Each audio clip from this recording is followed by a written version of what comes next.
Hi there, it's Chris Dam again from Brantford Toyota in sunny Brantford, Ontario, Canada. Today's topic is about boosting cars. Now this is something that is not new. People have been boosting dead batteries for decades. But hybrids are a little different.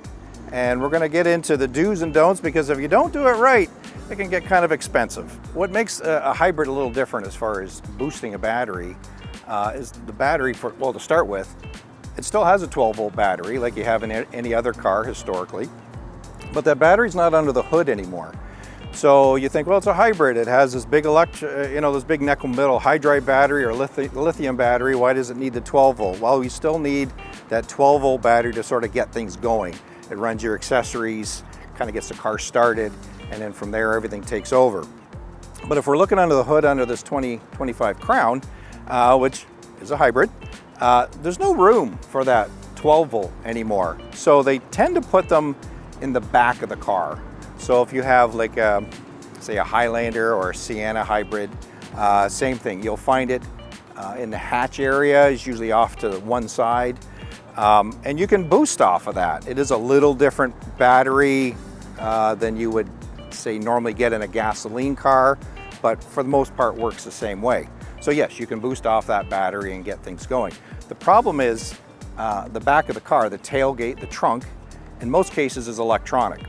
So if your battery is dead, there's no power whatsoever, and your tailgate is electric, you can't get it open.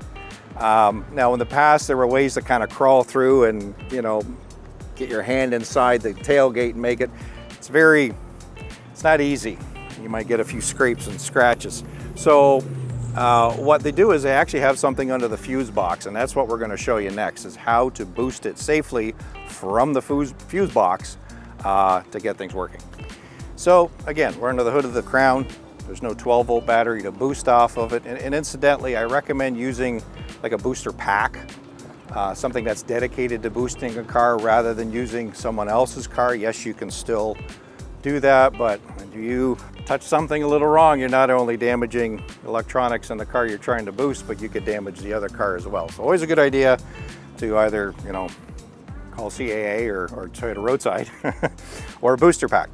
Anyway, so what we need to find is a fuse box. So in a lot of our cars now we'll have two. Typically the one on the right hand side is what we're looking for. So we pull off the cover and you'll see this little red terminal here. It's got a little plus on it, just like you would have a positive terminal on a battery, on a 12-volt battery. So we're going to pull that off, and you can't see from the other side, but there's a little piece of copper on there. That's what you gotta touch. On the other side there's nothing, it's just plastic. So this is where things get a little complicated if you're not so used to how to boost things properly. Okay, so here's our booster pack, and I'm going to start with our positive cable. And you're thinking, well, this isn't nothing new, but something to be mindful of. You'll notice this wire only goes up one side of the clamp. It's not on this side. And I mentioned earlier how you got copper on one side. So when you're boosting the car, you have to make sure that the side of the clamp with the wire is touching the copper. If it touches the other side, nothing's going to happen. So I've seen this in our own showroom where they're trying to boost a hybrid that's maybe been in there a little too long, battery's gone dead. They're like, hey, it's not working. So, always be careful, of course, but I got the cord on the outside there, and you just sort of snap it on. It's that simple. And then I'm going to actually take this off for now because this car doesn't need a boost. But the other thing to keep in mind is, where do you put your negative terminal? So, of course, that's the black one. Again, it's boosting 101. And this has come up recently. Typically with a 12-volt battery, you may say, well, you take the black one, you put it on the negative terminal, but there's no negative terminal on the fuse box. So you have to find something else to ground to, which is usually a good idea. So if you can find a bolt off the engine block, actually you can use the clips for the hood assembly. As long as you get a spark, you know that it's working properly. So I would typically, I had the other side, go in there, you get a little spark, you got juice flowing. What you don't want to do is, put that away for a minute, is start looking for shiny things in this area. And so we recently actually had a Sienna van, a little different engine underneath there, but the same thing. It's a hybrid. We put the positive terminal on the fuse box, and then right next to it was a shiny bolt, and the individual decided to clamp on there to ground it. The problem is that shiny bolt was holding a clamp that held the computer for the car. And what happened was we fried that computer. So you don't want to be anywhere in this area when you're grounding the negative terminal. Find something well away, either off the engine block. Like I said, this actually works pretty good. There's some unpainted metal there. So from experience, this is why we're bringing it up.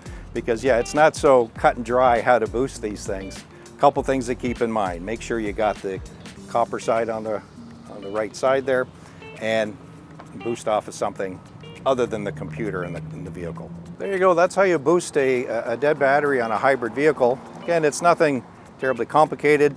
For a lot of us, it's nothing new, but for a lot of folks who are new to hybrid vehicles, they might be in a situation where they do have to boost the car, and there's a right way and a wrong way to do it. I'm not telling you should do it if you're uncomfortable doing it. This is why we had roadside assistance, because if you do put something in the wrong order, positive, negative, you can cause some other problems too. But hopefully that kind of gives you a little bit of insight into how that works and why it works that way, and why you may have had some problems in the past.